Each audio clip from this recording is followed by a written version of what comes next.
US election हमेशा से ही बड़ी बात होती है, लेकिन 2024 का इलेक्शन, ये तो और भी बड़ी बात है, even for those of US outside the US. क्यों? Because what happens in the US affects everyone. जरा सोचो, यूएस एक जायंट है। ग्लोबल मार्केट में ये बहुत बड़ा बायर और सेलर है। When the US economy sneezes, the world catches a cold. ये हमने 2008 में देखा था। US हाउसिंग क्राइसिस ने पूरी दुनिया में रिसेशन ला दिया था।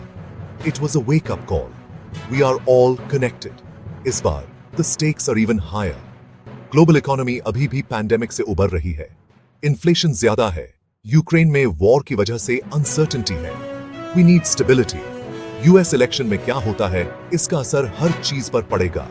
Trade deals, interest rates, even the price of your groceries. कोई भी इस इलेक्शन को नजरअंदाज नहीं कर सकता। ये कहानी हम पहले भी देख चुके हैं। याद है 2016 ट्रंप की जीत ने पूरी दुनिया को हिलाकर रख दिया था। मार्केट्स हेवायर हो गए थे। डॉलर की वैल्यू बेरज गई थी। क्यों? अनसर्टेनिटी। किसी को नहीं पता था कि ट्रंप क्या करेंगे।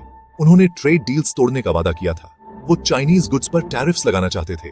इन्वेस्टर्स घबरा जाते हैं जब उन्हें गेम के रूल्स नहीं पता होते। And when investors get nervous, markets get volatile. लेकिन ये सिर्फ ये नहीं है कि जीतता कौन है, इट्स अबाउट देयर पॉलिसीज। 2008 में ओबामा के इलेक्शन से उम्मीद जगी थी। उन्होंने बदलाव का वादा किया था। बुश ईयर्स के बाद दुनिया ने राहत की सांस ली थी। यूएस इलेक्शन एक ग्लोबल इवेंट है। It impacts trade, diplomacy and the fight against climate change. US में क्या होता है, इसका असर पूरी दुनिया पर पड़ता है। We're all in this together. We're all in this. अब बात करते हैं इंडिया की। इंडिया और US like two peas in a pod. Okay, maybe not peas. More like a samosa and a burger. दोनों ही बड़े वाइब्रेंट डेमोक्रेसीज हैं। दोनों की ही बूमिंग इकोनॉमीज हैं। And both need each other. India को यूएस इन्वेस्टमेंट की जरूरत है। यूएस को इंडिया के ग्रोइंग मार्केट की जरूरत है। यूएस इलेक्शन का सीधा असर इस रिलेशनशिप पर पड़ता है। Take trade for example. Trump ने इंडियन स्टील एंड एल्यूमिनियम पर टैरिफ्स लगा दिए थे। इससे इंडियन बिजनेसेस को नुकसान हुआ था। फिर वीजास का इशू है। बहुत सारे इंडियंस यूएस टेक सेक्टर में काम करते हैं। वीजा रूल्स में बदलाव का असर इस पर पड़ सकता है। And let's not forget about outsourcing. कुछ यूएस पॉलिटिशियंस जॉब्स वापस इंडिया से लाना चाहते हैं। The point is, what happens in the US election matters to India. Section 4, to invest और not to invest, that is the question. तो क्या आपको इलेक्शन से पहले इन्वेस्ट करना चाहिए या बाद में? काश इतना आसान होता।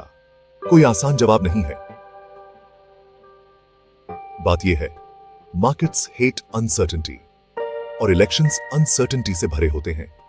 यह हमने 2020 में देखा था। इलेक्शन से पहले मार्केट्स बहुत वॉलेटाइल थे, लेकिन अच्छी खबर यह है, द मार्केट्स आर रेजिलिएंट। वो वापस उछाल लेते हैं। हर इलेक्शन के बाद मार्केट्स एडजस्ट कर लेते हैं। वो नई रियलिटी को फैक्टर इन कर लेते हैं। मेरी सलाह, don't try to time the market. ये मत सोचो कि कौन जीतेगा और उसके हिसाब से जल्दबाजी में कोई फैसला मत लो। इसकी बजाय लॉन्ग टर्म पर ध्यान दो। उन कंपनीज में इन्वेस्ट करो जिन पर आप बिलीव करते हो। याद रखो, investing is a marathon, not a sprint. Section 5, की फैक्टर्स फॉर स्मार्ट इन्वेस्टर्स। कोई भी इन्वेस्टमेंट डिसीजन लेने से पहले इन की फैक्टर्स पर ध्यान दें। Economic policies. इकोनॉमी के लिए कैंडिडेट्स के क्या प्लान्स हैं? क्या वो टैक्सेस कम करेंगे, स्पेंडिंग बढ़ाएंगे? इन पॉलिसीज का अलग अलग सेक्टर्स पर अलग अलग असर पड़ेगा। Trade relations. Candidates China, India और दूसरे देशों के साथ ट्रेड कैसे करेंगे?